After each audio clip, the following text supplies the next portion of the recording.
We're going to continue with our work today and move down to the feet. The feet are oftentimes very neglected. There are some things that a person can do for their feet to help out.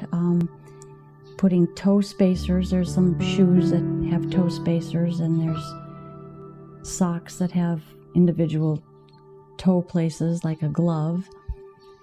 Because when the toes are a little more spread, that's a little more natural and way for the toes to be.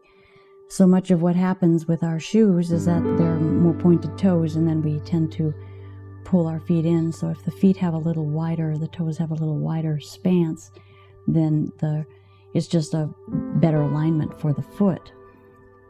And there's also a little bone called the cuboid bone, which is located right about here, which has a lot to do with if the foot is out of alignment, it can affect how your knee is going to work. So oftentimes I work to check that out, particularly if someone's hips have corrected a great deal. I'll check the alignment with the cuboid and the knee. And there's a very simple way of correcting that, which I'm thinking of making a addition to the YouTube station that I have and bring in a little bit more comprehensive work to the site, having it be a little bit more private. And that's in the design stages right now. So if you're interested to see any other material other than what we're posting on Psych Truth, you can check that out for just additional information. So I'm starting here. I'm just working the toes. I'm just getting in and taking some range of motion and letting the little muscles feel like they're not being neglected. Just working in ways to see if there's anything going on that's extra tight or some kind of odd alignment. Although I don't think we're going to find that because there doesn't seem to be any foot pain. And here's the ball of the foot and into the arch of the foot. Yeah, when you get to the arch of the foot, you can tell a lot of foot alignment by the way that this arch happens. In foot reflexology, this is relating to an area that's relating to the spine. But I don't do foot reflexology, so I'm just doing foot massage. I'm aware of some of the points there, but because I haven't had time to practice properly or be trained properly, I don't in any way, shape, or form suggest that I do foot reflexology. So if somebody says they do foot reflexology, you may want to, check out where they got their training, because there's a lot of people who haven't really gotten the proper training who suggest that they might do it. And if they do it without the proper training, they may have a little bit that they're doing, but it's always good to check out the practice that people have done if you're looking for a therapist of some kind. So I'm just working in here and taking a little range of motion of everything and checking for any swelling that might be, any fluid retention that might be in the foot, but it all feels good. And then getting on the top of the foot and pulling the toes down and feeling a nice stretch through the top of the foot. And you can take your fingers up between these tendons. It's following where the bones are, so it's very natural to do that. And you can also do some toe spreading. Sometimes you can't really get your fingers in. These are pretty good toes. They spread well.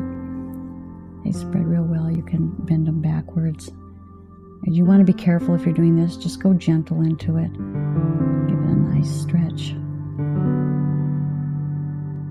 If you work the foot right and you take it into a lot of stretching, particularly if you follow the stretching, I have had some successes with the plantar fasciitis and helping people feel a lot of relief from that. And doing that, applying that up into the hands with carpal tunnel, it's the same thing.